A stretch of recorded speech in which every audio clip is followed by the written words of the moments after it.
Welcome, everyone, to an episode by the Creepy Campfire. I'm your host, Chuck Graham. One of the most well-known and widely discussed cryptids of all time is Bigfoot, commonly known as Sasquatch, the skunk ape, hairy man, the grass man. Seen all over the continent, they may differ in appearance or behavior, but one thing is usually consistent.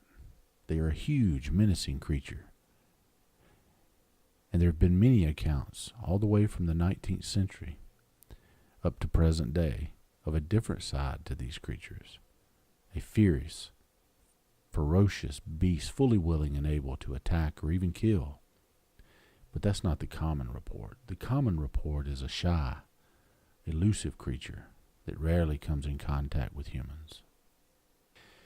Bigfoot occurred in the summer of 1924 when 5 prospectors by the name of Marion Smith, his son Roy Smith, Fred Beck, Gabe Lefevre, and John Peterson were out in the wilds of the Mount St. Helens in Washington. The group was out in the remote wilderness working on a claim in the branch right off of the Lewis River, about 8 miles from Spirit Lake, when they came across the first of many oddities. There embedded in the earth was a series of footprints, reported as large as 14 inches in length, human-like, massive footprints. Not long after this, the men began to see strange creatures through the trees.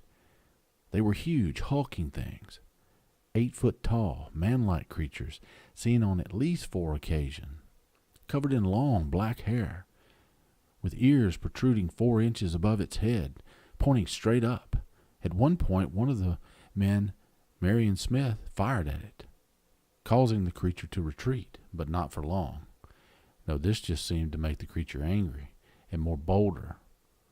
And on the morning of July 10th, Beck sighted the creature standing some distance away near the edge of the canyon and decided to take a shot at it.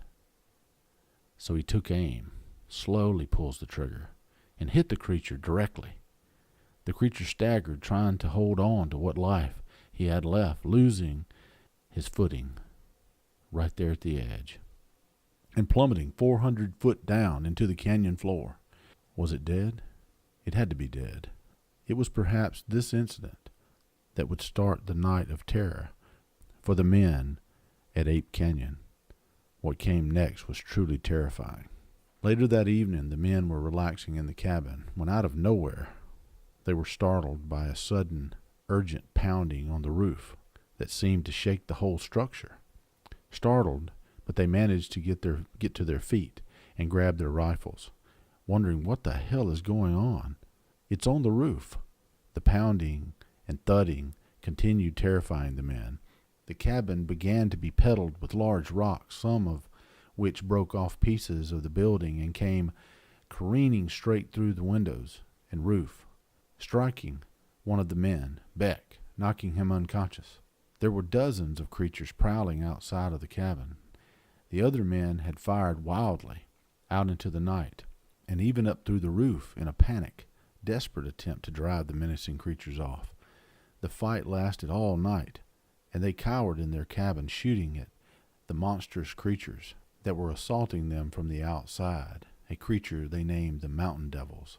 And it was not until morning that they finally were able to escape, leaving their cabin, equipment, and potentially very valuable claim behind, never to return. If you like the story, you can subscribe, because there will be at least one a week. And I wanted to thank you for listening until we meet again at the Creepy Campfire.